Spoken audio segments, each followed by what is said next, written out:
राष्ट्रीय green tribunal ने 2 सरकारी कंपनियों समेत 4 कंपनियों को मुंबई में गैस चैम्बर जैसे हालात बनाने को जिम्मेदार ठहराया है और इन कंपनियों पर करीब 300 करोड़ रुपए का जुर्माना लगाया गया है।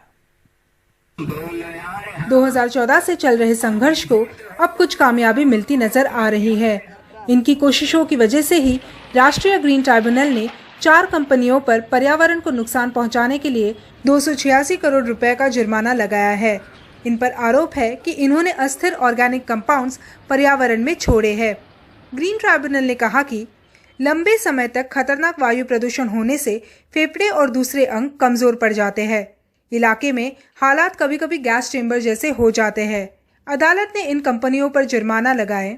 HPCL पर 76.5 करोड़ रुपए, PPCL पर 67.5 करोड़ रुपए और एजिस लॉजिस्टिक्स और उसकी सहायक सी लॉज कंटेनर पर कुल 142.2 करोड़ रुपए।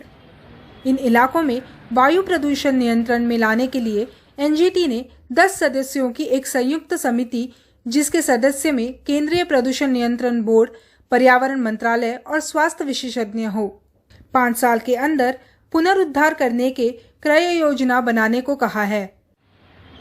लेकिन पर्यावरणविद इससे खुश नहीं है। Question is that those people who are living there right now in माहौल, सवाल यह है कि माहौल में रहने वाले लोगों की हिफाजत कैसे होगी। वो 5 साल की अवधि में VOCs से कैसे बचेंगे, इसका जवाब देने की जरूरत है।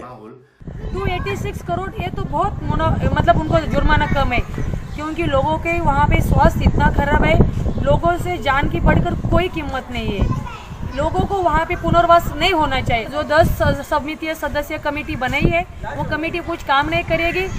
एजिस लॉजिस्टिक ने स्टॉक एक्सचेंज को बताया कि वो ग्रीन ट्रिब्यूनल के आदेश के खिलाफ सुप्रीम कोर्ट जाएगी।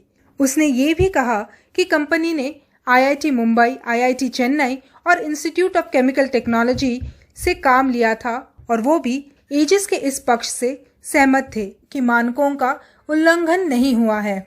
इससे पहले भी कई ऑर्डर्स पास हो चुके हैं जहां पे महाराष्ट्र प्रदूषण बोर्ड को कोई समाधान इन इलाकों के लिए निकालने कहा गया था, लेकिन ज़मीनी स्तर पर कुछ नहीं हुआ और यहाँ के लोग अभी भी उसी प्रदूषित हवा में रह रहे हैं। मुंबई से पूर्वा चिटनिस, NDTV इंडिया।